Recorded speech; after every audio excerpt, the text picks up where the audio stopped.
Сәлем достар. Бәрімізде туындап жүрген сұрақ.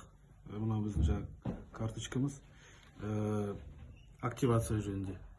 Мына қазір активация жасап көрсетеміз. Соған қарап алыңыздар. Мына жерге түсіріп жібереміз. Мына жерде менде қазір доходы 72 000 теңге доступный сумма тұр. Енді алайын десем, міне жазылып тұр. Чтобы вывести средства, нужно активировать. Теперь активировать-қа басамыз мына жерден. Активация пока жоқ. Нужная сумма $100. Все, переходим в дүкенге. Магазин. Магазинге кіреміз. Бізде $100 алу керекпіз.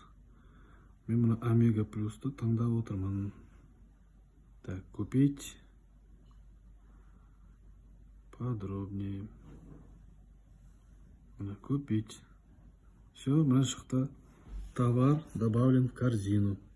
Теперь мына жерде бізде корзина деген бар. Мына корзина. Корзинада OptiFlex мына 2 штук болып шығып тұр. Мен 2 штук заказ бердім. 2 рет басып. Если мынаны өзгерту керек болып жатса, мына көріңіздер. Мына 1 болды. Мына 2 болды. Мен не үшін 2 істеп жатырмын? $52 маған $100 покупка жасау керек. Қазір $104 шығып тұр.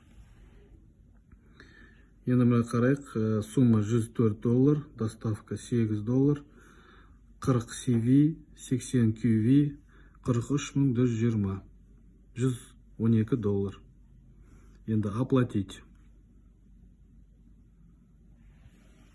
Міне, так, Казпочтаның карточкасымен төлейін деп жатырмын. Так, набираю.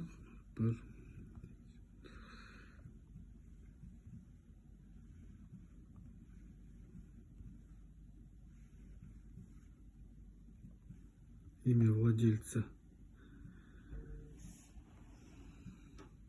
Нуржан.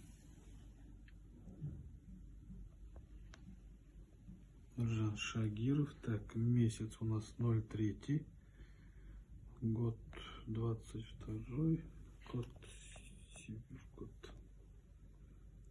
Сибиркот записываешь. Так, вот оплатить-то басып жатырмын. Мінеки оплатить.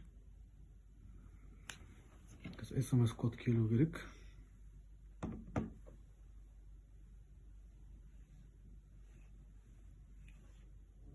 Оплачено успешно. Все. Напрямую 43 120 теңге оплачено. Міне маған уже SMS келіп жатыр. Мінеки қараңыздар. Операция проведена, 43 120, доступный остаток. Менде еще мына карточкада 131 000 бар. Бұл алдыңғы аптада шешіп алған ақшам. Не успел потратить. Тренингте жүрдік қой енді. Міне енді қазір көреміз, тағы да ақша шығарамыз.